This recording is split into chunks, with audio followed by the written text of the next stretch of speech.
reliability is everything. When you have real world experience, you understand that these are the pitfalls of not implementing some of these kind of leading financial management practices. The internet and all of the kind of surrounding and enabling technologies have made talent discovery easier. You have different frameworks that you can kind of apply to the learnings that you're receiving. So it's not purely academic. Continuous learning and continuously adapting to changing circumstances. When we say skills, people immediately think like maybe just kind of like digital skills and all that. Yes, but also soft skills, the way collaboration. When you're alert to what's happening, you're trying to look and see what's happening around the corner, and based on that, updating your skills and adapting, then you have a better chance of.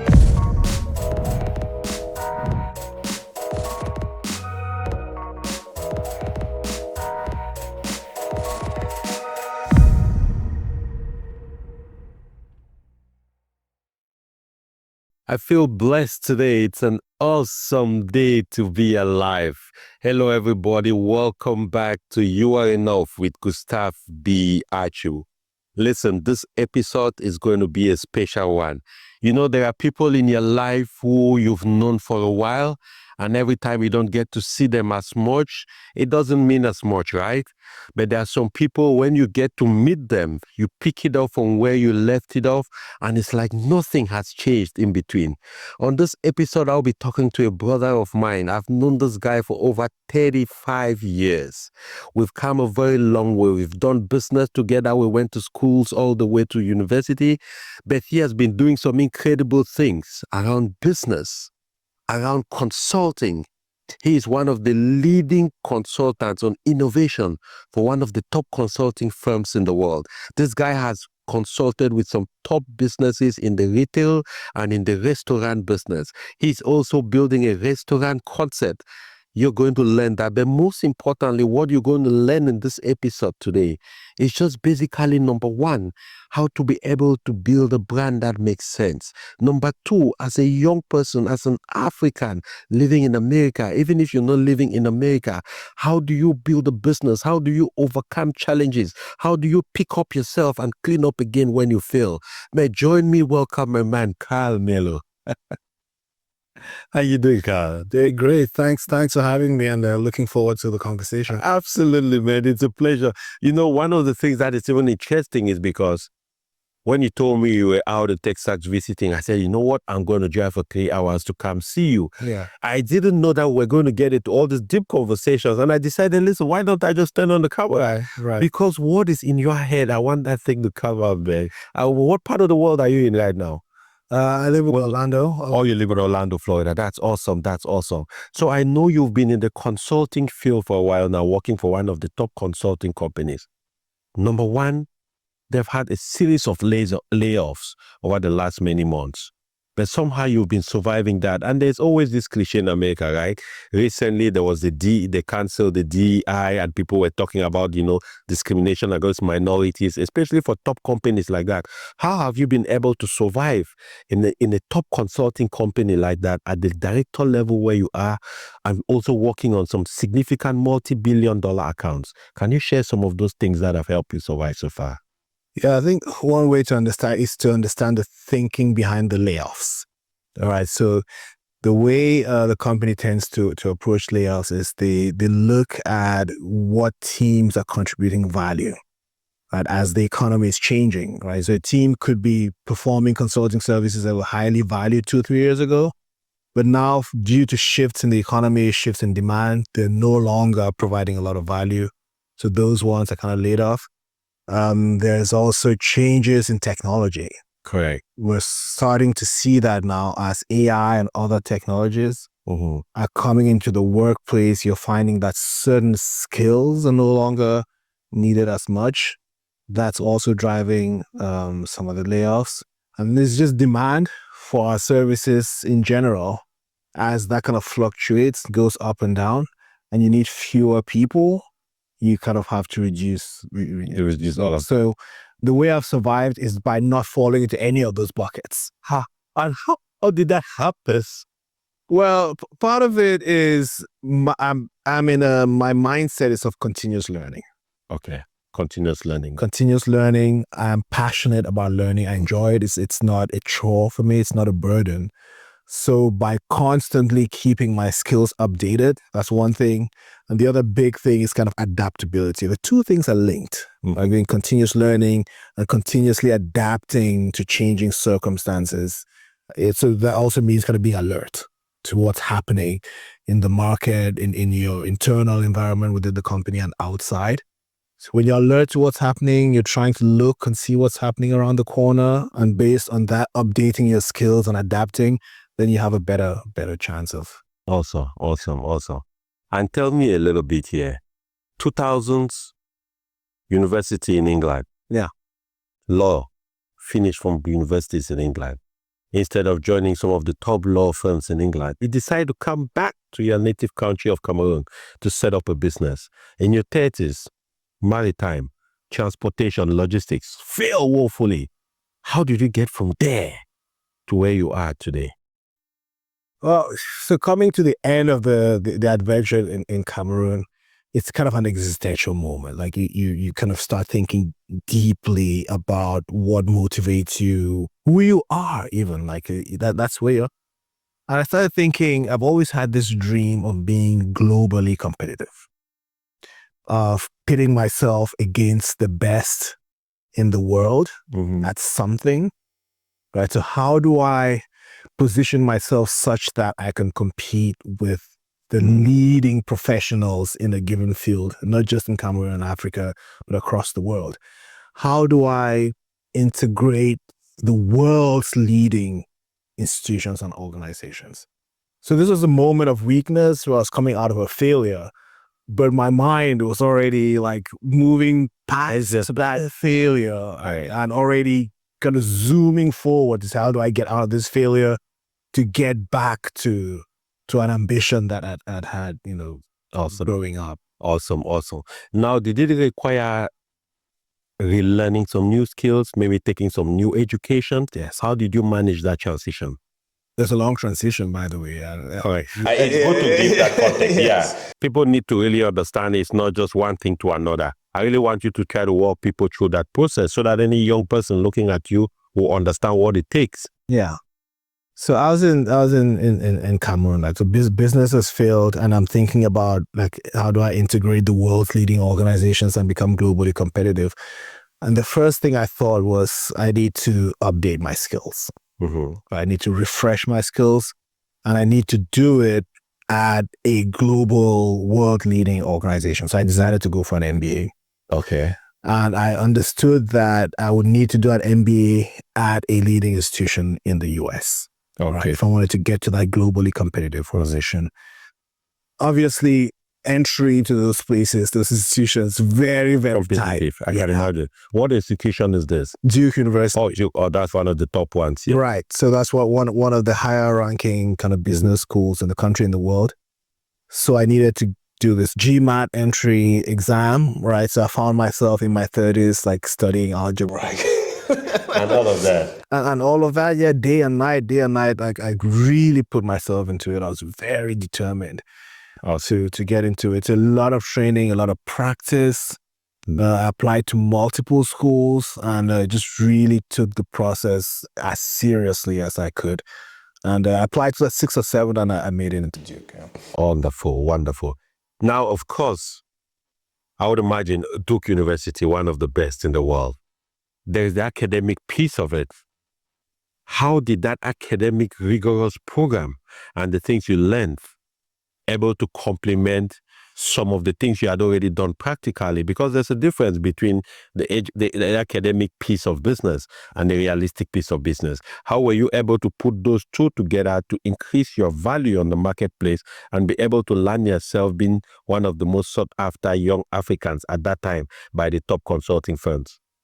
I think you see the difference, like, even at school, like during the MBA, you could see the difference between the few of us who had real world commercial experience and those who were coming from maybe 2 years experience working in an office, right? So I feel like the MBA was more valuable to people like me who had a lot of real world experience. Because we're able real world experience first, and then an addition, and a value add of academic qualification. Yeah. Okay. Because we're able to apply the teachings to our real world experiences. So you're able to think back and say, all right, if I'd applied these concepts, if I'd applied these learnings to this situation that I already experienced, here's how it could have been different. Okay. So even as you're learning, you have different frameworks that you can kind of apply to the learnings that you're receiving. So it's not purely academic. Correct. So the way you're receiving it is different based on the experience. Okay, there's some elements of hands-on and all of that. Yeah, so the way, what it means to you, having had that experience is different. So for example, let's get concrete. Let's pick a subject like, I don't know, financial management or something like that. So if you don't have a lot of business experience, it's kind of a theoretical, kind of abstract thing that you're learning. When you have real world experience, you understand that these are the pitfalls of not implementing some of these kind of leading financial management practices. Correct. So it's more sticky because you can connect it to real world experiences. Yeah. Okay, that makes sense. So now tell me a little bit about Karl. A little bit about this. We come a long way for sure. Yeah. Yes, we've known each other for years. We've seen a lot of changes, not only in our lives, but also in the global market. We've lived in America now for a period of time. We've always been connected to Africa, to Cameroon, to different parts of Africa. Now, for a young African who is living in Africa, how can they plug into the global ecosystem? Yeah. It's fascinating because I think it's easier now than it's ever been. Okay. To get to be globally connected, right, with technology, obviously. So the internet and all of the kind of surrounding and enabling technologies have made what I would call talent discovery easier. Right. So one of the things we work with companies on is strategic workforce planning. Strategic workforce planning, thinking forward to say, what are the skills that will be needed tomorrow, and making sure that we as a company are hiring and training. Okay, so that's what you consult your clients with. That's one of the things we. And as part of those conversations, if we're seeing clients looking around the world for those skills. So you identify what are the skills that we need, like so creativity, comfort with technology, right? Those kinds of things, right? So where do you find them? So they're now looking across the world for those skills. Wow. So you're telling me geographical limitations is no longer part of the consideration. Yeah. The key now is the skill. Yeah. If you have the skill, what I'm getting from you is you have the skill, number one, you are more marketable. Yeah. Number two, it's easier to identify you no matter where you live because of the digital capacity, right? And the beginning of and the unification of the world on digital platforms. So what it means therefore for a young person living in Africa or different parts of the world who is aspiring to connect to the global ecosystem, their focus more should be first of all acquiring the skill by any means necessary. Is that correct? Absolutely. Acquiring the skills that are necessary, and also the way we work now, ways of working are changing, right? So it's many more teams are now distributed, right? So you have a manager who's in New York leading a team that is in 5 or 6 different countries, right? So I agree with you, acquiring the skills that are necessary, and both hard and soft skills. Because a lot of the time when we say skills, people immediately think like maybe just kind of like digital skills and all that. Yes, but also soft skills, the way collaboration is a very important skill in the workplace that you sometimes find lacking, right? So identifying what the hard skills are, what the soft skills are, and trying to really groom those. And then it's not easy, but easier to put yourself out there, like, having a proper LinkedIn page, having a personal website, starting to build your own individual brand online. Like I personally I remember when I was job seeking, I created my own kind of website and I put my projects on it. Yeah. So when I would apply for a job, I would put a link to my website and you could go there and see the actual work that I'd done, and I could demonstrate my skills instead of just putting a line in a CV saying I know how to do this or that. you could actually go see it there. Makes sense. And it wasn't necessarily like professional projects, because I know people are going to say, but I'm trying to get my first job. Like, where am I? So you could volunteer for things. Right? You could volunteer, and those are different ways of like gaining experience that you can now showcase, on a website or on Instagram or whatever. And then it's easier to communicate that to a global audience of recruiters. Right. So I think you make a very interesting point there, Karl, because we're living in a time today when more and more people, especially younger people, are not thinking too much of employment. They're thinking more of consulting. Either they are creating some kind of agency, organization where they can connect with people who need certain services, find the people who can provide those services, bring them together, manage them, and deliver those deliverables to the end client. And so what that does is that it necessitates a need now for a certain mindset shift to be able to understand how to use all the different capacities that are necessary to be a successful consultant. In your experience consulting for some of these top consulting companies, and you've had these multi-billion-dollar clients, can you just tell me 5 of those key skills, attributes, mindsets that are needed to be a successful consultant, which also a young person who doesn't necessarily work for the Accenture or KPMGs of the world, but who is starting their own small consulting business, consulting clients maybe for social media management or whatever, can leverage and start building on, because the skills are almost the same no matter the size of the business, I believe. We have something what we call like positive seller behaviors that our clients want to see.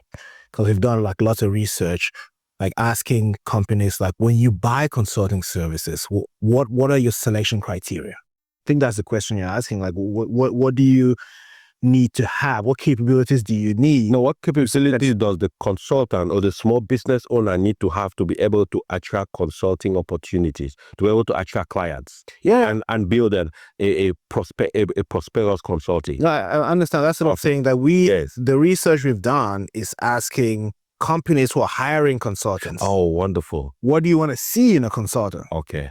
Right. So the response I'm going to give you is an objective response that comes. Okay, it's not an emotional way. Yeah, it's objective research. Yeah, it comes from research where companies are saying, this is what we're looking for. Industry knowledge. Okay. So if you're going to consult for a retail client, right? So whether it's food distribution or it's clothing retail or whatever it is, whether it's industrial manufacturing, understanding industry dynamics. Okay. It's extremely important to clients.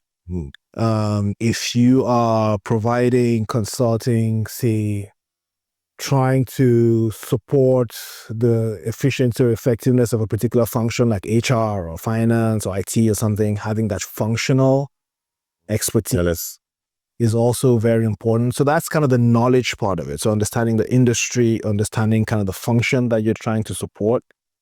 But then the whole set of other kind of considerations. Listening, it sounds kind of simplistic. Yeah. But a lot of the time, consultants come to a client with a bag of tricks, and that's what they're going to deliver regardless of the problem that the client is facing. So the ability to truly understand the client's needs. And see how one of those solutions in your bag can solve the client's problem. I'll be honest enough to say I don't have the solution. Okay. Yeah. Okay. Bring that. Which is hard. Right. So the ability to truly listen to a client and explore their situation and really deeply understand what their needs are, then figuring out whether or not you're able to provide that solution. And if you can, obviously going ahead and doing it. For the larger consulting firms, we have entire processes. Like before we even accept to deliver an engagement, there are other teams whose whole job is to make sure that we have the capacity to do it. Okay. Because you take on work that you're not qualified to do, it affects your brand negatively in the long run. So developing is identifying an industry you're interested in, identifying a particular sector you're interested in, really developing those deep skills taking the time to understand the problem that you're being asked to solve. Right? Those things are really important. Reliability is everything. Wow. Right? At the end of the day, being absolutely professional and reliable, because that's part of the reason why they're coming to you and choosing not to do it in-house, is because they know that the consultant is going to do it at a set time, Correct. for a set price, right, and deliver to a certain quality. Okay. That's what they're hoping for. So being able to maintain that reliability, over and over and over, can be quite challenging. But yeah, those are a few things to bear in mind. So just to recapitulate on that, the first one is seller behavior. Yeah, right? These are all positive seller behavior. Okay, so positive seller behavior is what the client is looking for. Yes. Which includes your listening ability. Yeah. The ability to pay attention, really deeply understand what the client wants. Your ability to provide a solution, of course. Right? Your ability certainly also to collaborate, I think. Yes. The ability to collaborate and two other ones. But here's what I'm really interested in, which I think is very important to do, especially because, when I was growing up, and for many people, consultant is a very charming word.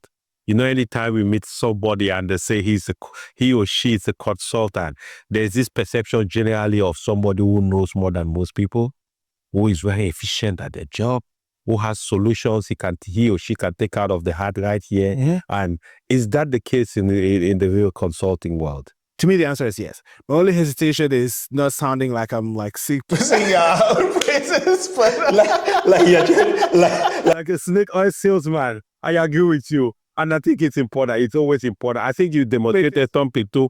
Yes, I think you demonstrated something too that you talked about, which is the ability sometimes to be honest, to say, hey, I don't have a solution to that problem. I can't solve it. Yes. Go look for somebody else. We do, yeah. And the reason I bring this up is because, you and me are originally from Africa. We come from Cameroon, and we see our continent, Africa, which has all this capacity, which has, all these resources. Today, Africans are more in the diaspora than there's ever been any time in the history of Africa. Today, the African diaspora is generating billions of dollars in earnings, in salaries, in business revenues, right? Today, the African diaspora is more deeply educated and working for some of the top businesses and companies around the world than ever before. And when you look at that dynamic, especially from the perspective of the diaspora, how can that resource be leveraged by the continent for some positive outcomes? Yeah, I know it's a broad thing, but I just want you in 2 minutes to kind of just point people in a way that they can, somebody who is maybe an African living out here in the diaspora, and they're interested in using their skill and their knowledge to impact the continent the way you did when they left London, went back, set up a business, and even now that you're trying to build some different brands. I'm going to give a kind of a provocative response. I think we have to break out of our kind of affiliation, our affinity with our own individual countries of origin. Look at Africa as a continent. So if you there are some countries, I'll talk about the positive ones and not too much about the negative ones. If you take a country like Senegal, which has a ministry of the diaspora, and has policies. That's a brilliant idea. Yeah. Senegal has a ministry of the diaspora. Yeah. And they have policies in place to encourage investment of that diaspora. Mm-hmm. And so they're making it like it's a government priority to do exactly what you say, to tap into the diaspora's kind of experience and resources and all of that. So my response to you, Gustav, is to find those places that are willing and open to the diaspora and prioritize those and go there. Because most of the time we're so attached to our own countries, even if they're not necessarily the most welcoming at that time, at that particular moment. Yeah. And for the skill set that you have, then it becomes a challenge. I was talking to a young man yesterday, he's from Cameroon, a doctor here in Houston. And he's interested in setting up like health systems in Africa, doing it very professionally. and then bringing in like healthcare providers from the US and across the world to do like rotations in the hospitals in Africa, and introducing a lot of telehealth, which is becoming more and more sophisticated now. So you can now tap into medical skills from across the world. And I was talking to him and he was saying, yeah, I'm going to scan the continent and I'll find the places where I can really successfully implement this, right? So there's a lot of things we can do, but I think to increase our chances of success, we need to match the project with the right location. Yeah. And I think, Karl, you make a very good point there, because this is something that I've spoken about quite extensively, right? Okay. Just think about our class, right? We went to high school together. Yeah. Think about us. Just take 5 of the top high schools in Cameroon alone, right? Sase, CPC, Sacred Heart, and just add a few to it, right? In that generation of our class that graduated with GED, which is advanced level in Cameroon, right? About 300 of them just here in the US are medical doctors, yeah? I don't know if it makes sense. And medical practitioners, nurse practitioners, CRNAs, and different top-level medical practitioners. So when this gentleman he talked about said that, it made sense to me, because that's something I've talked about quite a bit. I say, for example, if they develop something as a unified group, then it can work on a rotation system where you don't have to move to Africa, but you go to Africa, wherever country it is, for your 1 month vacation. You take 1 week of that 1 month vacation and you just work for that as a specialist cardiologist. By the time you are leaving after that 1 week, some other person would be coming for their own vacation and they'll come to their own, just like that. And then with the telehealth now, follow up is possible. Because this, I really believe that these are some innovative and out of the box ways that we could. Because just like you, we all have the question like we're discussing in the car before getting home today. What is it that is bigger than you and me? How can we contribute to that, right? So I know you also working on some bigger things. There's no question about that. I mean, I know your ambitions. I've known you for years. You're a very resilient guy. You failed quite a bit in businesses. You've succeeded at some. But the beautiful thing is that you believe in the law of averages, right? At the end of the day, it's just all about averages, right? When you do the balance, the average indicates that you are going up. You are not going down. Right. So you want to keep that momentum. What are you up to these days? What's the next project off your sleeve? Yeah, so outside consulting, I'm working with a partner in Atlanta, and the idea is I developed this concept called Maraba. Maraba means welcome in Hausa. Wow. And the welcome there is welcome to our culture. The idea is to welcome America to West African culture. And the way that we're going to present that culture is through something that's going to look like a restaurant. Okay. Right? So you can go in and you can kind of experience West African food, updated, modernized West African fusion cuisine that my partner chef has spent years kind of developing these kind of items and fine-tuning. So we'll have that. So you can go in and, have a restaurant experience. But then on top of that, we're going to create a broader kind of culture experience. So there will be opportunities to have art showcases where we kind of showcase contemporary West African art and culture. So if you go into Maraba space, you can get like modern, interesting, new kind of African dishes. You can learn about what's cutting edge kind of African art, enjoy contemporary African music. So you leave with, it's kind of a cultural immersion. Awesome. So you leave feeling good and more knowledgeable about like Africa today and Africa tomorrow. Awesome. So the overarching goal is not only to present African food in its original and authentic form, but more palatable to a wider audience, but to also present the entire culture and glamour of West Africa. So it's putting the food in a certain context. Okay. Right. So you're enjoying the food, but where is this food from? Correct. What's the story behind the food? What is the story behind the people and the places where the food originates from? That's an interesting concept. I think it's a very interesting concept because what people don't realize sometimes is America is a conglomeration of multiple ethnicities, groups, nationalities. And almost every culture in the world have found a way to streamline, structure, contemporize, and bring their culture through their food into the mainstream American market. The African culture is still struggling with that concept. I think I stop my children love Chipotle, for example. What's Chipotle? Chipotle is just contemporary Mexican food. Yeah. That's really what it is. It's just tacos, and gordatas, all those things, but presented around a story which is contemporary. We have all these Indian fusion restaurants, right? We have all these Brazilian steakhouses. How come the continent with the best food, the best spices? Take, for example, a country like Cameroon, where we come from. We have over 340 different foods and dishes. So you can feed somebody a new dish for 1 year without repeating. Yeah. How come we haven't contemporized it? So what drove you to that? Why do you want to do that? A couple of things.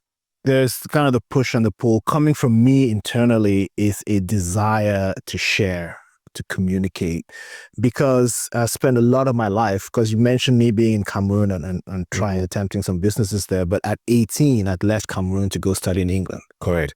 So I spent a lot of my adult life out in the world, like in Europe, the US, and observed everything you just talked about. And I feel a powerful desire to share the best of our culture with the world. I think this is, I can play a small part in that. But alongside that, what further encourages me is to see the change in consumer preferences. When you look at millennials and Gen Z, they are looking for globally inspired flavors. They're looking for like bolder, different, more interesting flavor profiles. They're looking more for experience than material things. So that's who we want to target with this. Right? So there's that internal desire and passion to communicate the best of what we're doing and what's coming out of Africa. But it's landing at a time when the younger generations here are also craving those types of experiences. Yeah. That's awesome. So, of course, I know it's still something you're working on, but are there some deadlines already? People can start anticipating. What markets are you looking at? I'm looking at kind of, to start, the Orlando, kind of Atlanta. Okay, Orlando area market. Okay. Yeah, so just because I'm there, like physically the chef is there too, but beyond that, we're looking for kind of large cities with high concentrations of like Gen Z and millennial professionals who are thirsty for these types of new experiences, but have not necessarily been exposed to a lot of them. All right, so it's a kind of a careful selection like that. But in terms of time, I'm hoping to get the first one going by the end of this year, and we'll take our time with that first location to kind of fine tune the concept. Because it's kind of a different concept, like balancing the food and the culture. I didn't mention the space, which will be designed in a very specific way to evoke the origins of the food. So when you try to balance the food, the very specific space design we're going for, and that culture experience we want to build around it, it'll take some fine tuning. So we'll take the time we need to do that, and then hopefully we can expand beyond the Southeast. What drives you? What drives you in life? What wakes you up every morning excited to go after your dreams? What drives me is to be found outside me. Let me put it that way. All right. So having a daughter, for example, who's 4 years old now, and looking at her and thinking, how can I play some role in shaping a world that's kinder to her? Okay. Right? How can I help to create a world that is gentler and kinder for this sweet little girl? Okay. So how does your business deliver that? Well, the more we know about each other, the kinder we are to each other. Okay. The more we know about each other, of course, the more we understand each other. That's a brilliant way of putting it. Right. Now, for somebody out there wondering what it takes to rise again each time you face failure, maybe in work, maybe in business, maybe in life, maybe disappointment in a relationship, any of those things? You've lived long enough to experience probably most of those things, if not all of them. What would you say to them? I think again here there's things that are just inside you that have to be about you, but then there's things that are kind of like more external. The external ones are relationships. I think it's very important to nurture friendships, to nurture relationships with your parents, your family, like those people who are going to be there to support you in the most challenging times. Like my most difficult times, my mom is always there. Correct. My mom is more present when I'm in difficulty than when you're happy. Right. And when things are going well. Correct. Right. So having a small, you don't need that many. Having a small number of really trusted, loyal friends, family, really, really important. But then there's some personal attributes, resilience, grit, right? That in those dark moments, you feel like giving up, right? And that can last for a certain amount of time. But that determination to stand up and believe in yourself again. Because what keeps you down is you lose faith in yourself, right? Correct. Yeah. You start doubting. I can't do it. It's too hard. I failed. Yes. You know, it's just too hard. When I think about what it's going to take to get back, oh no, it's too much. Too much. That's almost like a loss of faith in yourself. Correct. So that ability to rebuild that faith in yourself, hopefully with the support of friends and family, I think is the foundation.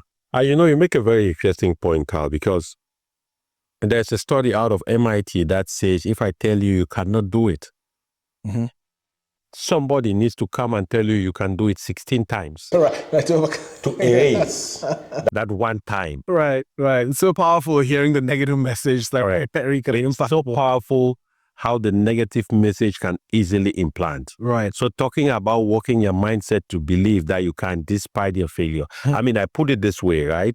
I say your present circumstance, which is your present failure, is a temporary situation. But self-belief is a permanent situation in your spirit.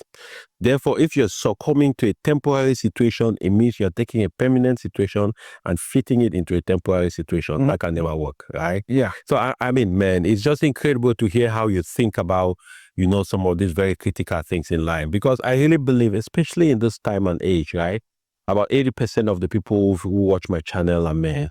About 80 of that 80%, about 60 of that 80% are men between 25 and 44 years. Okay. And that is the critical age because we are seeing a massive shift in cultural identity. We are seeing a massive shift in mindset, in spiritual balance, in common sense, in fundamental human policies like hard work and things like that. For a young man today in his 20s, 30s, just tell me some of the 5 of the things you wish you knew in your 20s or 30s that you could advise them today that will make a difference to their life as they get into their 40s. So just kind of leaning on my own experience. Absolutely. The first thing I would say is discipline. Yes, that's a big one. Oh my God. Everything rises and falls on discipline. Discipline, deferring gratification. Deferring gratification doesn't mean that you live, an ascetic life, right? I'm not saying you should. Like a miser or something. Yeah, like a miser or a monk in monastery. No. It's just eat ice cream once a year or something. Yeah, it's just about being reasonably disciplined and not being entirely in the moment when you're young, right? Yeah, you want to enjoy the moment, but to at least have some strategy for the future. But I'll tell you, Gustav, the most important thing I would say is trying to understand early what you're good at. Yeah.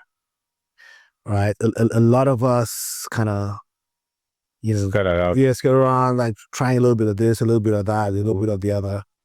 being able to identify. How do you know what you're good at without trying first? So that's what you're doing early on, right? Right. But sincerely trying, right? Yeah. Just kind of touching at it. Touching, okay. Right. Okay. Sincerely trying.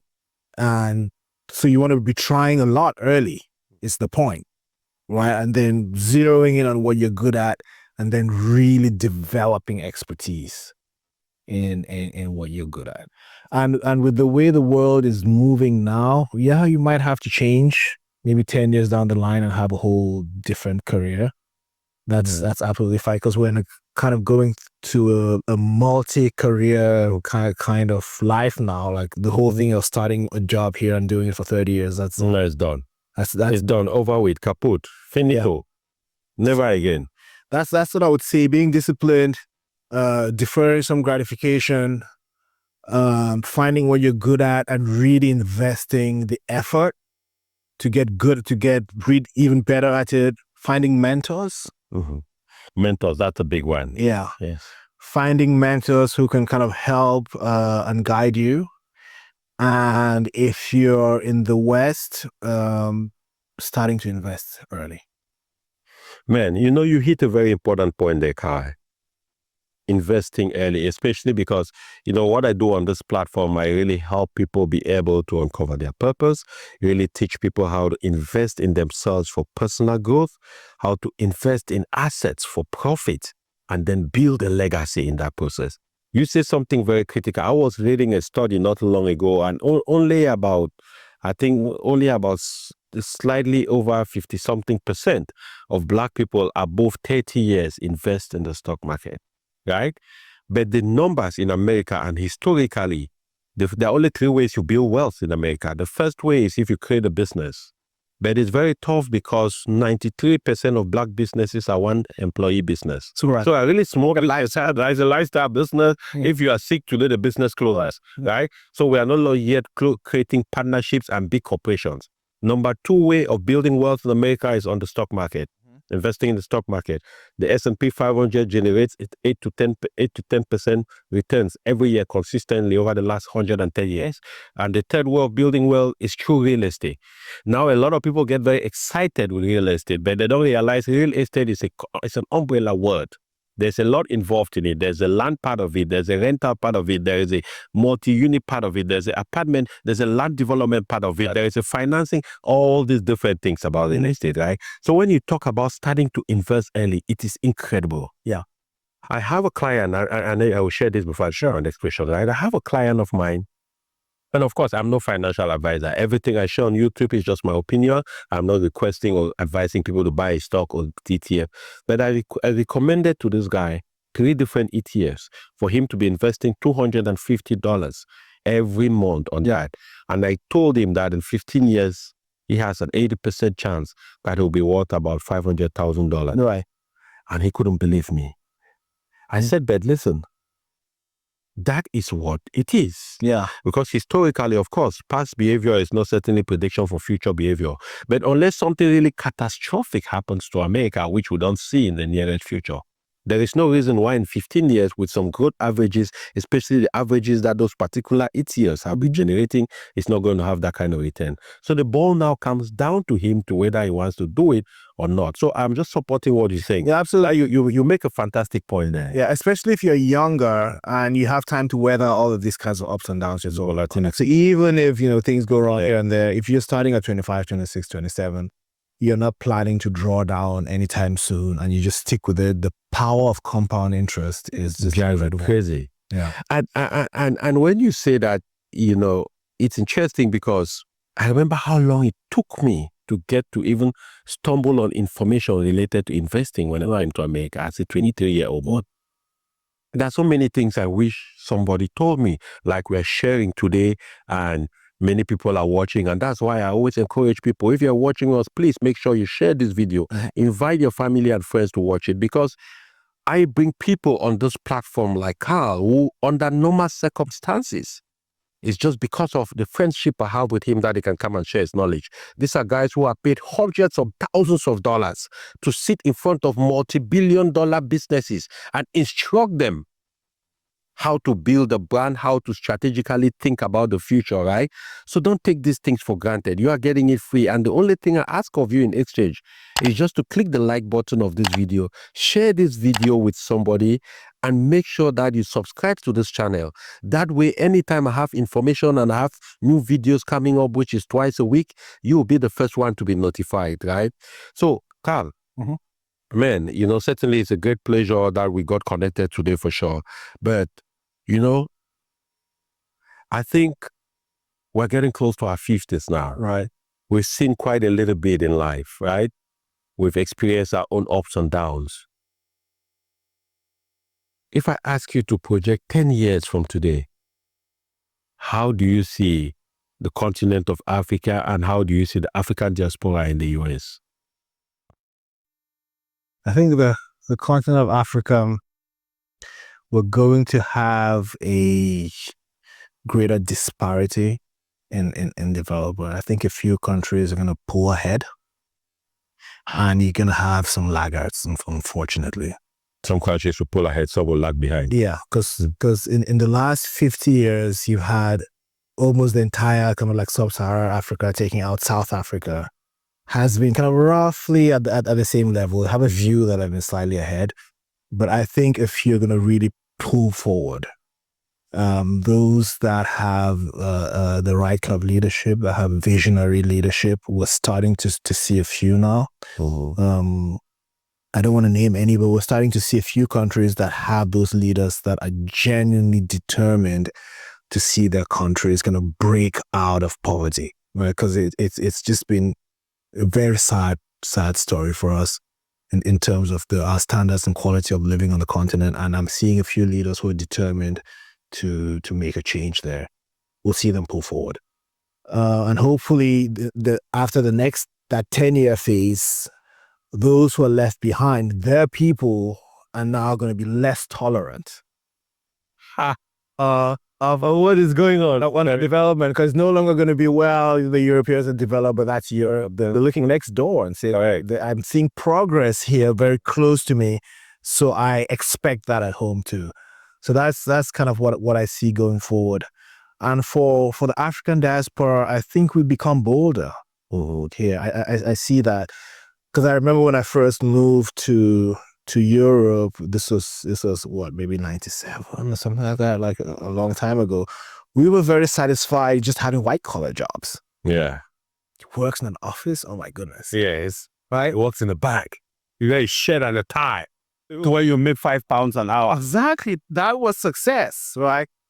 So, but now we've kind of accepted that we can be professionals, not doctors, engineers, and so on.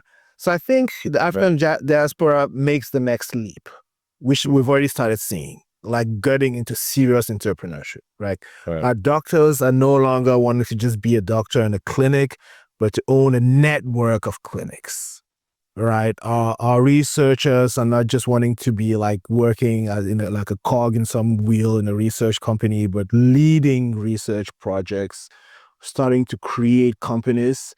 And I think we'll see getting into like more meaningful kind of entrepreneurship is where I see the African diaspora going in the next 10 years. I'm hopeful. Also, yeah, I'm optimistic. Wow. Guys, I hope you enjoyed this conversation like I did. I mean, every time I meet this guy, I talk to him, I leave going home probably 2 to 3 times better than how I came. Because he always has some innovative ideas. He's always dropping some nuggets. He's always thinking 10, 15 years ahead. His job experience has forced him to be someone who is always thinking 10 to 15 years ahead, because he's coaching multi-billion-dollar businesses on how they can position themselves to stay competitive and to stay in their leadership positions 15 years from today, right? So if you're listening to this guy, you certainly have picked up some things that can help you build yourself as a person, something about how to invest in yourself, how to overcome some of the challenges you might be dealing with. But you know what? Any final words, Kyle? Maintaining a positive frame of mind. I'm very, very concerned with the rise in like anxiety and some of the mental health challenges that we're seeing in our society. Wow. I'm very, very concerned about that. So my final words will not be that sad note, but the idea that we should be more open about our mental health challenges and concerns. We should seek help from friends, from family, from mental health professionals. We should do everything we can to maintain our mental well-being, because without that we cannot do any of the other things that we've talked about. So take care of yourselves is what I'm trying to say. Awesome. Hey everybody, it was a great pleasure just spending this time with you, Karl. I hope this is going to help somebody out there, right? Follow us on Instagram, follow us on Facebook, here on YouTube. If you haven't shared this video yet, leave us a comment down. Let me know exactly some of the kind of clients and guests you want me to bring on this platform. Let me know down in the comment. Let me also know what your own plan is. What are you thinking about the different places where to invest, right? For profits. Let me also understand how you're able to overcome some of the challenges that you've dealt with in your life. But most importantly, I want to leave you with a very, very fervent reminder that you are enough. And until the next time, I will see you at the top. It's been your friend and host, Gustav B. Achu. Bye for now.